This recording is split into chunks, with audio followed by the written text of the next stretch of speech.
Welcome back to Movie Trailer Reviews on the MTR Network. This is your host, Chris here, and I got Phenom on the line with me, and we're being joined by a special guest who's only going to be here for a couple of seconds because she did not stay for the entire movie. We got Petty Kruger. We are here to, I guess, review this movie, A Ghost Story. No, first. No. Ashanti, just go, Petty. Like, get the Petty out. Well, we got to please. say what the movie is first. Can I say what the you movie don't. is and get the... No, you don't. Fucking No, you don't. Okay. There is no fucking goddamn movie. Let Petty this shit out. Petty it out, ma'am. Just go Petty. Yeah, this is the most not a goddamn movie I have ever fucking seen, and I am so goddamn annoyed. I swear to God, this movie is nothing but ambient noise of freaking crickets and bird song and shit. Like, not even India could make this shit palatable. Yeah, so essentially, this is a art house film with no story, a bulimic bitch who likes pie, and a voyeuristic ghost who has the most incredible Watu pleats, and that is the only thing I can say because it's literally a nigga in the sheet the whole time. Yeah, I don't actually. I didn't look. I didn't find this out or not. But I find it really hard to believe that it's Casey Affleck underneath that fucking sheet. He's not in that fucking sheet, Chris. He's not in that sheet yet. He is getting paid for this movie, and he wasn't in that fucking sheet. There's no way in hell you could convince me that Casey fucking Affleck did a fucking film walking around in a fucking sheet for the whole fucking movie after getting a goddamn Oscar that he didn't even fucking deserve. Like, there's no fucking way you can convince me of that. The only reason why I say it could be it possibly could be him. No, hear me out. We do know Casey Affleck is a fucking creep around women, and this ghost was fucking creep. So maybe this was his way of being a creep and not actually, getting flack for being a creep. But Look, fuck that fuck shit. if Shut up, Shia Chris. LaBeouf, Joaquin Phoenix, beard wearing ass Casey fucking Affleck claims that he was in that sheet the whole fucking movie, not uttering a goddamn line, knowing that his loudest volume of talk is a fucking sad man's whisper.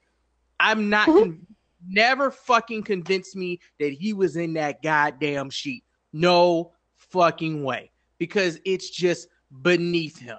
He's a goddamn Affleck. There's no way he was in that sheet.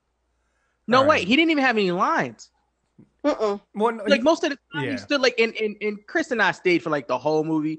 Patty put felt 20 minutes of it. Yeah, well, Jay was the first one to go. It's a great movie to fall asleep to because there's nothing like it's so All nice. right, so let me go through. Let's go. It's called A Ghost Story, directed by David Lowery. Is written by him too. Stars Casey Affleck. He's full Rooney of Mara, shit. Rooney Mara. The synopsis for the film is: in the singular exploration of legacy, love, loss, and the enormity of existence, Yeah, and can we tell you how hold on, folks. A recently deceased white-sheeted ghost returns to a suburban home to try to reconnect with his bereaved wife. No, he doesn't. Oh my God, I hate when people add extra shit. That's why I wanted to finish the synopsis this shit is first. being marketed as a scary love story. This shit isn't Ghost. There's no Patrick Swayze, Demi Moore fuckery. And well, actually, no, that was a great movie. This is not that. This is the opposite of that. Yeah, Ghost was actually. When sitting there watching the film, I was going, they did Ghost, but worse. Like they ruined. Like Ghost was. Here's the problem with these films. And everybody else on set was Ghost. They didn't do Ghost though. Here's the problem with these art house films, and I hate that they've gone this route. And A24 is actually starting to annoy me with this shit. You have to make films. If you're going to make, I understand making these proof of concept films, which is what this was, which is the same thing It Comes at Night was. It's these little pet projects for the director to play around with cinematography and do things. Because the entire film, first of all, is set in 4:3 aspect, first of all. So it's not even taking the entire. Oh my God. It's like you're looking through a goddamn viewfinder. Right. Viewfinder. I thought it was like Instagrammable. I thought it was one by one.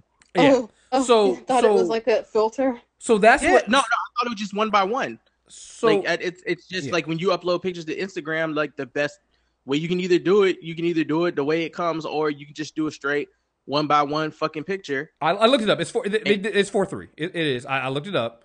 They and that's one of the big things. But again, just like It Comes at Night, the entire purpose of this film is basically be this proof of concept, this playground for the director and cinematographer to do some weird shit or do some stuff they really want to do, some argy shit. It's not for an audience to watch. It's not for entertainment. It's not to be an actual fucking movie. And here's the thing. That's okay. Here's the thing. Video game companies do that shit all the time. They call it a tech demo. You don't release that shit to the public, though. You don't put it as a fucking film, because what you're doing is showing that, hey, wouldn't it be cool if we did this? That's what that shit is for. You don't make a 92 fucking minute movie about us watching nothing happen. Which is, we're not overreacting here, folks. Literally, you watch nothing happen. At one point in the most ridiculous scene, which apparently it's that's the one thing that almost all critics can agree on, that's the scene. You watch Rooney Mara eat a pie for 5 straight minutes while the ghost watches her. 5 minutes, my ass. She ate that pie for a smooth 15 fucking minutes. It's fine. Like, no, I'm serious. It is 5. The longest 5 minutes I've ever had to sit in my life, and I felt so goddamn bad for her. Like when this movie started, and there's a scene where Rooney has to carry some shit out to the curb, which she lives in, like the backwoods of a neighborhood, so they don't really have curbs, right? They just have points where the grass meets the street. So she has to walk all the way from her front door up this long ass walkway to the street and drop this shit off, and then the camera sits and watches her walk all the way back to the house. I mean, every fucking pace. There's no editing here. And she goes in the house, and then the camera just sits there for like another 2 minutes and looks at the house. At that moment, I realized that this film is the fucking scene from Family Guy where Peter gets the golden ticket and runs home and falls on his fucking knee and sits there and goes, ah. For the longest time, like the whole point of that gag is that he does it so long. It's like it's funny to watch him fall. But it's one of those scenes where you're watching and you're like, okay, are they done yet? And you literally start to laugh again because you realize they're still doing it. It is the fucking mommy, mama, mommy, mama, Stewie scene. It's those scenes where Family Guy does shit longer than you usually expect it to do, because you've been conditioned for comedy to last a certain amount of seconds and for them to move on to the next joke. And Family Guy realized that, and he turned that shit into a running joke on their show. There, it's funny. Here, it's annoying because they're doing it in a film where people's anticipations are high because it's supposed to be a fucking horror film. In horror films, if you linger on the scare, you got people just staring at the screen looking for shit that they think they might be missing. Maybe I'm the odd one out here, but there were so many scenes in this film where I was literally scanning around the whole scene thinking I'm supposed to be looking for something or looking at something. No, we all and were. Maybe I'm missing something. No, we were all. It's not the case. They're just fucking with you by lingering on scenes for too fucking long in this movie. And that really is, as DJ Fusion would say, the jerk off hand motion of cinematography, yo. Like he is literally eye jerking the audience in those scenes. He's fucking with you for no goddamn reason. And it has absolutely no payoff whatsoever. Like, yeah. There's no payoff. The only good thing I can say about this film is I would have enjoyed it if it were a 20-minute short story film about a ghost 10 minutes. That happens to be in a sheet and they play it out the way they play it out. This, as a 20-minute short, maybe 30, I think would have been an interesting concept. Here's where I'm gonna blow your mind, Phenom. I thought about this, right? I'm thinking about this, and I think still 20 minutes is too long for this. It is a 20-minute film. If you actually edit the scenes out that they linger too long on, this film is only 20 minutes. That's the problem. This is a 20-minute film that they stretch out to be 92 minutes under the guise of it being fake fucking deep, which is really throws me off because I already knew what was going on. Like, as soon as it happened, I'm like, and I'm sorry for anybody who actually is going to watch this fucking film. I'm about to spoil it right now. He's the fucking ghost. At the beginning of the film, they hear something at the piano, and I'm like, that's him as a ghost. And so what it is you're watching this ghost through Casey Affleck's, whoever the fuck the man under the sheet is, his character. When he dies, you're watching basically a loop and time loop through. So you watch him from when they're right before they're going, before he dies, through when he dies, through when his wife moves on, his ghost is lingering in the house, trying to, not able to move on, and they go all the way back, all the way down to the frontier time, to when the house wasn't even there, but the same spot. Like, and I'm just like, I see what you're doing here. I get it. Because this isn't a fucking movie anybody wants to watch. Nobody wants to watch this. It's not fucking deep. You're not doing anything that's interesting here. But it has and so it's not so scary. moments. And they're marketing it as that, and it's not. It's It's the most unscary shit with a ghost in it you will ever see. It's just boring. It's so here where it tries to be deep. Like literally, there is a scene where they write a character into the script, and I think his name might have been Deep Bob. Oh god, because Deep Bob, he was so fucking. Oh, there are no characters in this movie. No, you missed Deep Bob. Fucking Deep Bob shows up at a hippie party, and Deep Bob starts talking about the existential existence of fucking mankind and the purposeless, like, provoking of trying to do something that will make your name live on forever, but in its infancy will be meaningless because we all die in the end. He was one of those, but they made that scene again, another 15 to 20 minutes of this motherfucker jerking himself off via vocal. No, that is literally what that scene is. That scene is literally him jerking off. While everybody goes, "Oh wow, man, that's deep." But you know what? It wasn't fucking deep. It wasn't deep at all. But it serves as a metaphor for the fucking film. That scene right there is exact. Like, you can tell when they wrote that scene, because it's really the most dialogue that's in the fucking film. Is that one scene that's spoken by some character that I don't even think has a fucking name in the IMDb credits. All right. So the deepest fucking scene is that guy, and it sounds like what happens if you are hanging around white people who smoke a lot of fucking weed. And start talking that shit like, if you went vegan, that'll cure HIV for you. You won't have no herpes or nothing if you go full vegan. That kind of shit. That's what that dude sound like. Sound mad simple. He was definitely on his fucking Vince Vaughn flow. Like, he was one of those. He had examples. He had layouts, motherfucker. He had a goddamn dissertation in the back pocket of his fucking pants that should have been vetoed, that he was ready to slap down on the table, like the goddamn Joker in spades, like the little Joker and shit, my nigga. He came through and he was like, okay, so let's see. You decide that you want to be a musician, and you spend all of your time training, becoming a pianist, and you developed your, let's call it your overture, right? Because what did Mozart do when he went deaf or whatever and put his ear, because he thought he was Beethoven, to the floor and listened when he did his symphony? So anyway, you craft your Symphony 9, right? And it becomes you, and you put all of your soul and your heart and your gift and your Lord and your everything into this. And then you die. But let's say when you die, that's when it becomes popular, because typically in death, when people die, like rappers, their shit becomes way more popular, which is why every rapper wants to live to see themselves dead. Anyway, getting back to your overture that you wrote, that you put your heart, your soul, your life, and your everything into, it becomes this big thing. And he does this shit for 15 minutes. That's how he talks, for 15 fucking minutes. And all he had to say was, yo, for real, B, all that shit you doing don't fucking matter when you die, bro. We all die. That's why there's no black people in the movie, because that's what a black person would have fucking said. That's all he had to fucking. They could have put Keith Stanfield in this movie playing his character from Atlanta, and he could have said that, and that shit would have been the most, like, pivotal moment, like pinnacle fucking moment in this film. It would have been the genius of the director to have done something like that with a character that on Atlanta actually was the smart hippie dude. The smart hippie weed head, but Childish Gambino is a much better fucking writer. Donald Glover is a much better writer than this guy is. The film is just it's trolling you. It really is trolling you, the whole fucking film. No, the scene where she eats the pie is the biggest troll. Watch how I can get, because this is what this film is.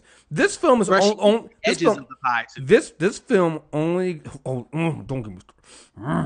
This film only exists so that the director, who actually turned out to be the writer, and everybody who made this film can literally sit there and watch.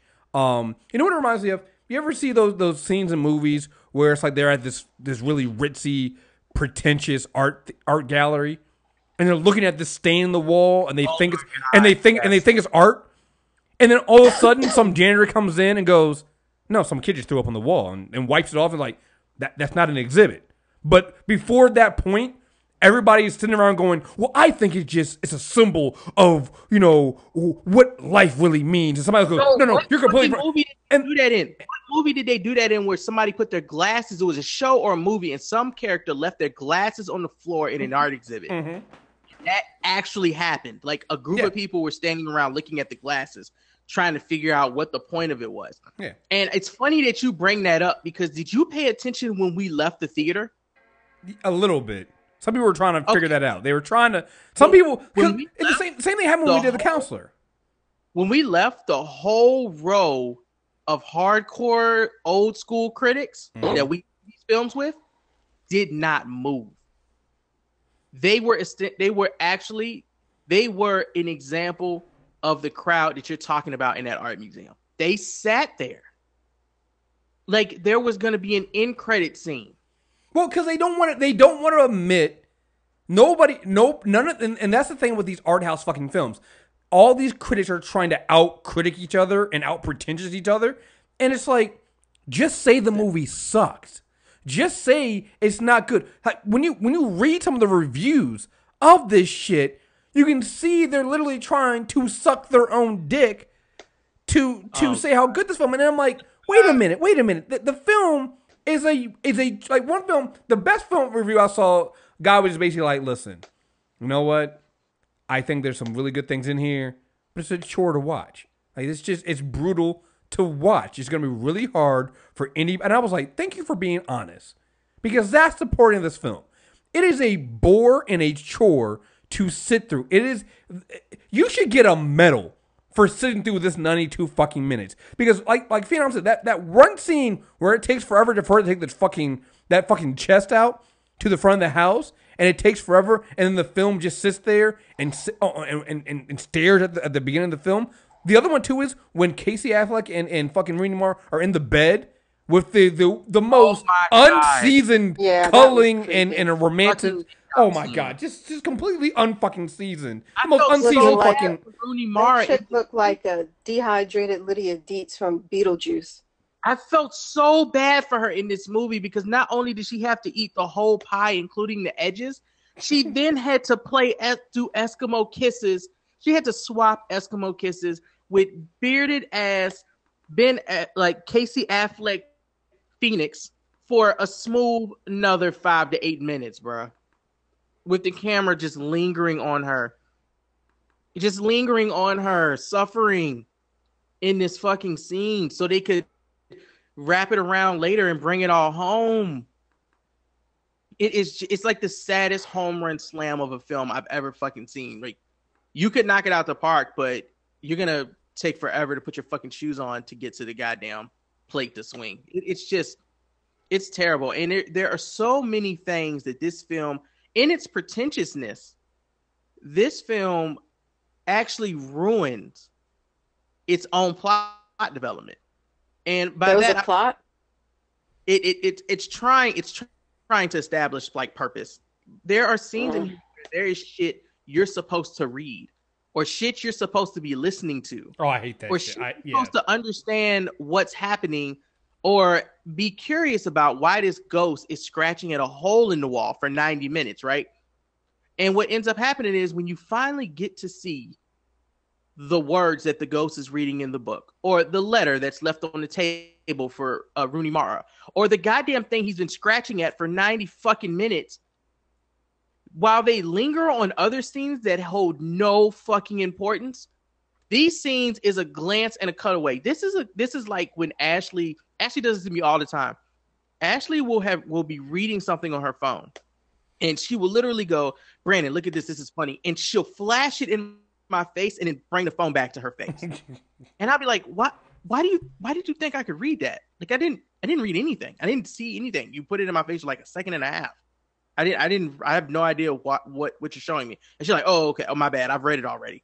That's literally how the director did this movie. I already knew what was written there because I wrote the script. That doesn't mean we know, asshole. When you put words from a book, and it's not like you focused on specific like sentences in the book. You showed us whole paragraphs and expected us to know exactly which part of the paragraph the ghost was reading in a 3-second glimpse of it. There's a letter left for Rooney on the table, and somehow we're supposed to read a long-ass letter in 2.5 seconds. I'm sorry, but I'm not one of these motherfucking geeks that sits in their house and has an 80-book quota to reach from June to August. That's just not how I fucking function. I'm an Audible nigga, goddammit. You need to give me time to read and comprehend.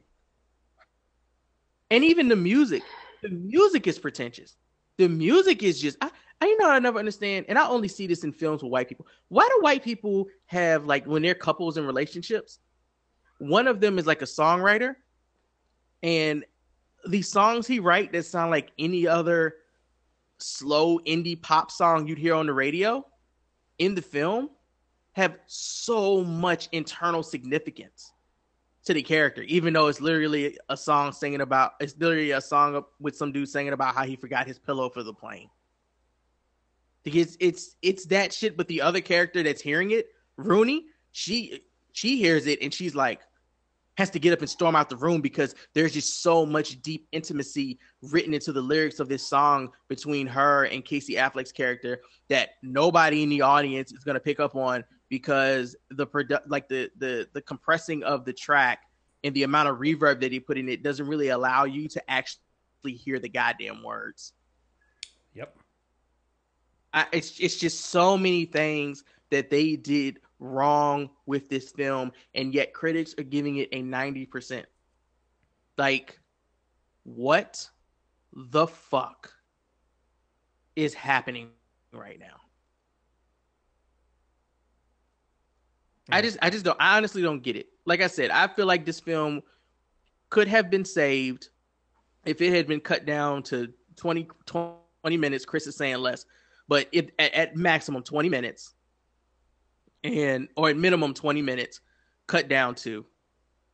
And I think it could have salvaged a lot more significance. And it should have been a YouTube video or a fucking Vimeo video. Okay, it should not be in theaters. But what do I know? I only watch like 50 fucking movies a year. Yep. Out of 10, what would we give this film? I wasn't even that fucking mad at it, but fuck this movie. It doesn't rate. No, it rates a fuck you very high. Yeah.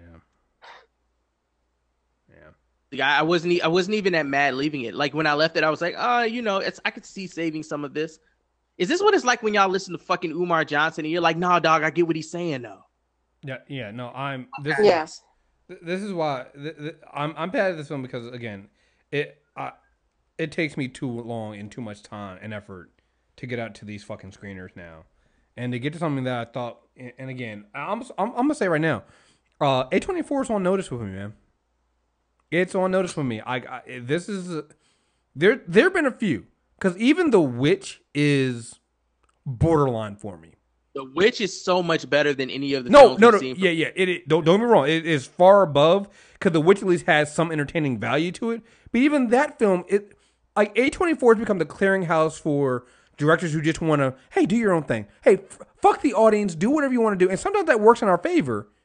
But the last two times, it's basically been fuck you to the audience, and it's been if your audience is other directors or other people just keep it there. Like, don't mass release these shitty ass fucking movies where it's just you literally jacking off in a fucking corner to your own fucking work. Like, that shit's just annoying to me. So what the fuck did he stick around for? Don't know. Whatever was on the paper, that's the question that I had. Because the film dragged so much out, and I saw this, so I finally watched the trailer, and I guess that's part of the conversation they were having on the couch at the beginning of the movie, where she was talking about leaving something behind. She used to leave things behind at other places she used to live at. So I think it had something to do with that. That's what she kind of left in there, and maybe it was a goodbye. She was leaving him, her memories of him, or something like that. But they never really explain what it is. I can only assume it ties back in to their original conversation. which again doesn't fucking matter because the journey there fucking sucks. I get it. Like I understood that they put that conversation in the film towards the end, right before you find out the big right? Or right after you find out the big so you can understand the But that didn't shit for me. I still don't understand why the fuck he lingered around for a whole human existence. Yeah, no, you're right. Okay. This old fucking what happens after Left Behind ass movie. Like what this movie would have been much improved if that chick just slit her wrist before she ate the pie. Ooh. Yeah, that's a little dark, but okay. No.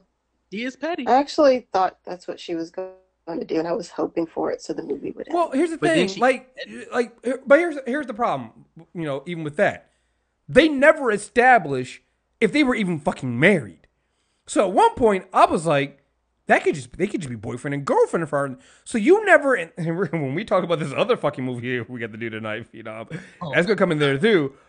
But I'm tired of you can't move on from characters or base an entire film on this relationship between and Casey Affleck's character's love for his wife and you can't base the entire movie off of that and never really have established it to begin with. Chris, hear me out, bro.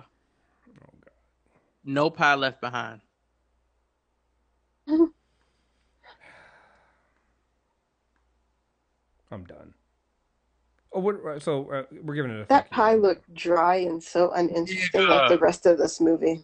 That old ass, I'm gonna keep this for a rainy day when a friend needs some love pie. No. Right, straight out the freezer. We never, you know what? We also never find out. You know, never find out who the other fucking ghost was who magically showed up at the other side of the. She left before the fucking film ended too, because she was tired of that shit. Yeah, because there's another ghost that you find. I mean, they communicate. Who fucking knows? It's all bad. It's all bad. It's all fucking bad. Nobody knows. Just whatever. So, all right. The worst. I'll figure out what the score is. It's a fuck you. Here's the thing. This film is not for anybody who actually wants to sit through and spend any amount of fucking time or money watching the film. You don't want to do it.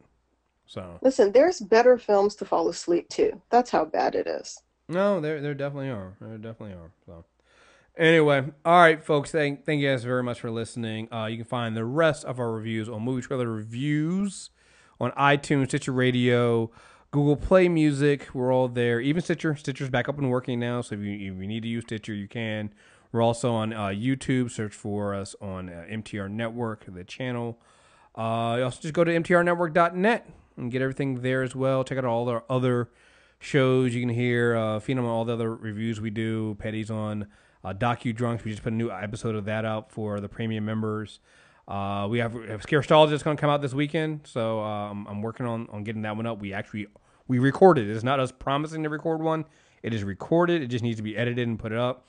And then we'll have the Insanity Check this weekend. We'll have Eljoy on, and then we're going to take a 2-week break from the Insanity Check because we're going to be out in San Diego Comic-Con, so we have plenty of stuff coming out there for that. So also follow us on Instagram, MTR Network, and yeah, folks, thank you guys very much for listening. Till next time, we're out of here. Peace.